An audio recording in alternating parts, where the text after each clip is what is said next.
भारत शासन अधिनियम 1935 government of India act 1935 इससे कुछ महत्वपूर्ण प्रश्न हम देखेंगे आज। गवर्नमेंट ऑफ इंडिया एक्ट 1935 को भारत का पहला संविधान भी कहा जाता है। भारत शासन अधिनियम 1935 यह प्रेजेंट टाइम जो हमारा भारतीय संविधान है इसका लगभग 70% लिया गया है इसमें से। इसका पहला प्रश्न है, भारत शासन अधिनियम 1935 किसने पारित किया था? ऑप्शन भारतीय राष्ट्रीय कांग्रेस, गवर्नर जनरल, वायसराय। जाहिर सी बात है उस समय जितने भी नियम कानून कोई भी अधिनियम पारित होते थे ब्रिटिश संसद से पारित होते थे आज़ादी से पहले। Option A.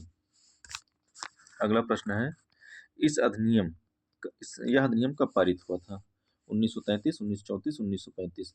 भारत शासन अधिनियम 1935 से तो 1935 में पारित होगा। Option C. अगला प्रश्न है, इसका मुख्य उद्देश्य क्या था?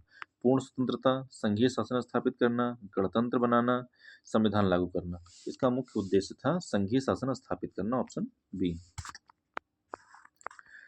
अगला प्रश्न है, इस अधिनियम में कितनी सूचियां थीं? अभी भी हमारे संविधान में 3 सूचियां हैं, समवर्ती सूची, राज्य सूची और केंद्र सूची। उस समय भी 3 सूचियां थीं। Option B. अगला प्रश्न है, संघीय सूची किसके अधिकार में थी? संघ मतलब केंद्र। संघीय सूची किसके अधिकार में थी? केंद्र के अधिकार में थी। ऑप्शन है प्रांत, केंद्र, दोनों, कोई नहीं। इसका सही उत्तर ऑप्शन बी, संघीय सूची केंद्र के अधिकार में थी। अगला प्रश्न है, प्रांतीय स्वायत्तता कब लागू हुई थी? 1935, 1936, 1937, 1939।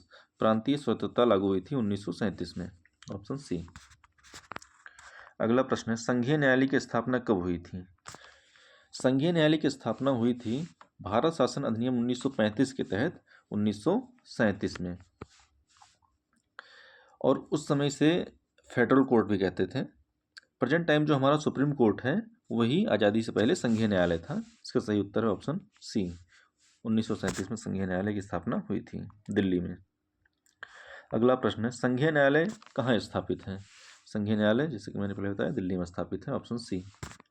प्रेजेंट टाइम जो हमारा सुप्रीम कोर्ट है आज़ादी से पहले वही संघीय न्यायालय फेडरल कोर्ट था। भारत शासन अधिनियम 1935 के तहत संघीय न्यायालय की स्थापना की गई थी 1937 में। अगला प्रश्न है, 1935 अधिनियम में द्वैध शासन लागू हुआ? प्रांतों में, केंद्र में, दोनों में, कहीं नहीं। पहली बार द्वैध शासन लागू हुआ था 1919 में प्रांतों में। प्रांत मतलब स्टेट, सिर्फ राज्यों में थी। लेकिन 1935 में लागू हुआ केंद्र में। Option B. द्वैध शासन का मतलब होता है पद किसी और के पास और पावर किसी और के पास। पद तो भारतीयों को दे देते थे अंग्रेज, लेकिन पावर नहीं देते थे। अगला प्रश्न है, द्वैध शासन पहली बार किस अधिनियम में आया था? द्वैध शासन पहली बार 1919 के अधिनियम में आया था। Option B. अगला प्रश्न है, क्या केंद्र में द्विसदनीय व्यवस्था थी?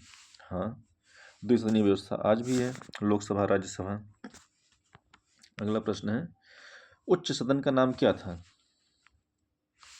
लोकसभा, राज्यसभा, परिषद राज्य, विधानसभा। आज़ादी से पहले उच्च सदन का नाम था परिषदीय राज्य, विधान परिषद। केंद्रीय विधान परिषद के पहले अध्यक्ष थे विट्ठल भाई पटेल, जो एक भारतीय थे, और यह सरदार वल्लभ भाई पटेल के भाई थे, विट्ठल भाई पटेल। अगला प्रश्न है, निम्न सदन का नाम क्या था? संघीय सभा, विधानसभा, लोकसभा, परिषद। निम्न सदन का नाम था संघीय सभा। Option A. अगला प्रश्न है, गवर्नर जनरल को प्राप्त थी सीमित शक्तियां, केवल विधायी शक्तियां, विशेष आपात शक्तियां, कोई नहीं। तो गवर्नर जनरल को प्राप्त थी ऑप्शन सी, विशेष आपात शक्तियां। अगला प्रश्न है, रिजर्व बैंक ऑफ इंडिया की स्थापना कब हुई? 1934, 1935, 1936, 1937। भारत शासन अधिनियम 1935 के तहत ही रिजर्व बैंक आरबीआई की स्थापना हुई थी।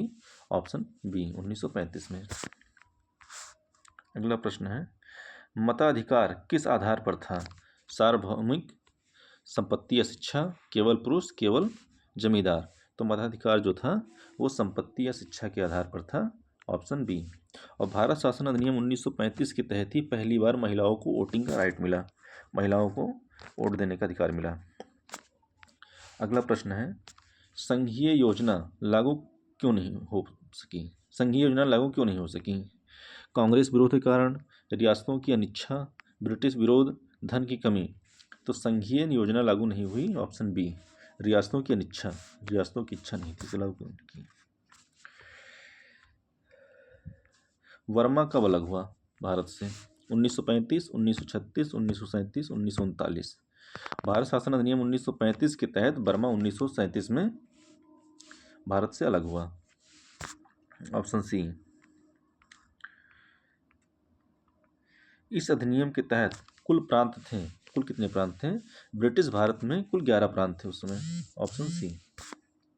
इन्हीं 11 प्रांतों में चुनाव होता है, जिसमें से कांग्रेस 8 प्रांतों में सरकार बनाती है। 5 प्रांतों में पूर्ण बहुमत थी और 3 प्रांतों में गठबंधन की सरकार बनती है। अगला प्रश्न है, संघीय न्यायालय के पहले मुख्य न्यायाधीश कौन थे? Option Morris Gwyer, Linlithgow, Wavell, Curzon. Linlithgow तो वायसराय थे, तो सही उत्तर है ऑप्शन ए, मॉरिस ग्वायर। संघीय न्यायालय के पहले मुख्य न्यायाधीश थे मॉरिस ग्वायर।